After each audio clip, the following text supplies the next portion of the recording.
Fosso pour Radio Scientou. Vraiment, on va rester dans la logique de on n'a pas lu le livre.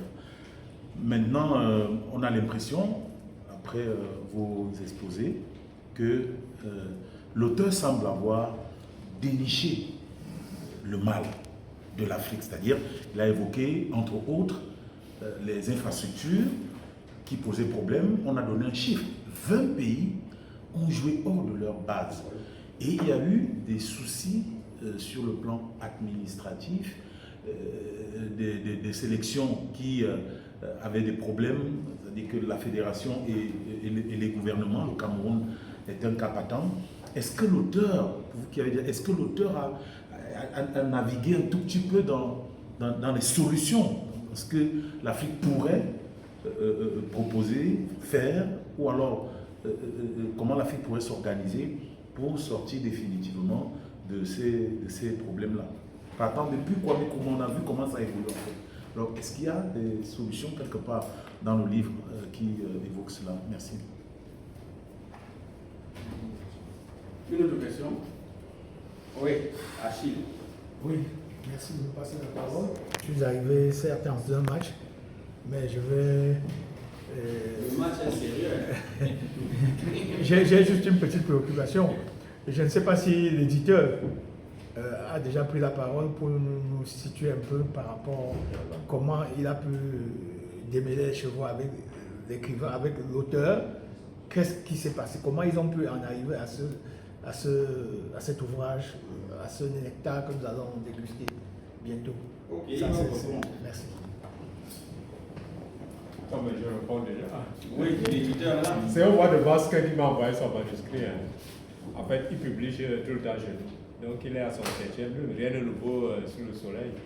Et lorsqu'il me dit, mais ton silence là traduisait tout simplement que tu étais en train de travailler en cachette. Alors, il me dit, oui, depuis l'année dernière, je travaille. Et puis, il fallait que j'aille à la CAD pour mieux étoffer mon travail. Parce qu'il y a une partie que Patrice vient de relever là.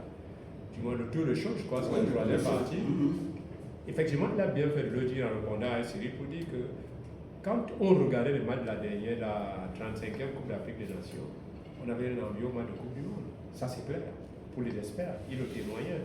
Bref, le football africain, je reviendrai à Chine, le football africain a considérablement progressé, si bien qu'au niveau des chaînes de valeur, il n'y a plus de différence à faire entre les grandes sélections européennes et celles africaines. Vous n'avez qu'à voir derrière ranking mondial, là, celui du premier, le premier récent, là, le premier il y a une dizaine de jours. Le Maroc est resté 8e, le Sénégal, ouais. Les équipes africaines performent. Et puis nos joueurs, l'essentiel, nos joueurs jouent avec les autres dans leur championnat. Il faut juste des périodes FIFA pour que chacun rentre au sein de sa sélection, ils se connaissent mieux. Donc le fait que le Maroc arrive, par exemple, lors de la 22e édition de Coupe du Monde en 2022, au début final, n'est pas le fait du hasard. C'est pas le fait du hasard. L'Afrique progresse.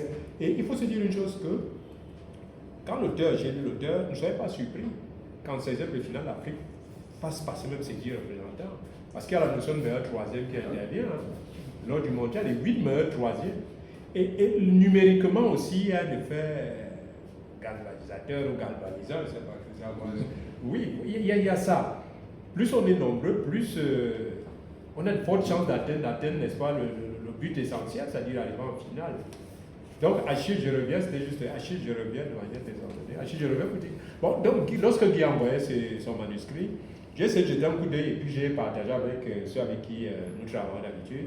On lui a dit, écoute, là, c'est ceci, essaie d'ajuster là, fais ceci. Bon, il a travaillé, je crois, enfin, on l'a interpellé 2 à 3 fois. Il a essayé de faire, bon, nous avons récupéré donc son manuscrit pour mettre en forme, conformément à l'édition, aux exigences de l'édition. Donc, c'est comme cela. Et nous lui avons dit qu'effectivement, parce qu'en découvrant ces travaux, nous lui avons dit qu'il faut faire très attention. Ce livre, il comporte beaucoup de choses. Surtout moi, je ne connaissais pas la genèse de la CAN et des Jeux du mondial. La genèse, comment est-ce que c'est parti?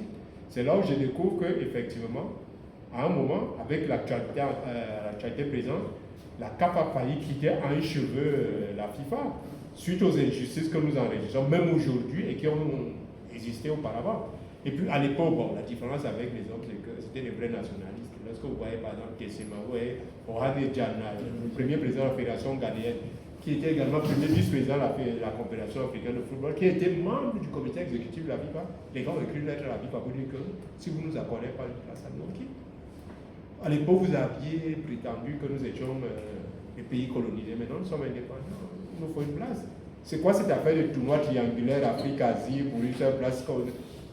Tel que Patrice l'a relevé là, Sir Stanley, lui c'était un raciste. Avant Décéma. Je veux dire avant Yahya Blanche. Avant le président Yahya Blanche, c'était un raciste.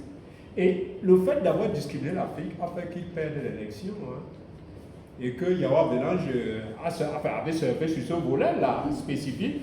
Et c'est comme cela que ça est tombé. Bon, bref, moi-même je me suis enrichi, j'ai appris, ça a été un plaisir, j'ai vu. Moi, je n'étais pas à la Coupe d'Afrique des Nations, mais les statistiques qui sont reportées dans cette affaire traduisent effectivement que c'est un livre à voir, des repères et tout un tas de trucs. Donc on a bossé comme on a pu. On a fait du mieux qu'on pouvait. Bon, voilà, la plus belle femme du monde.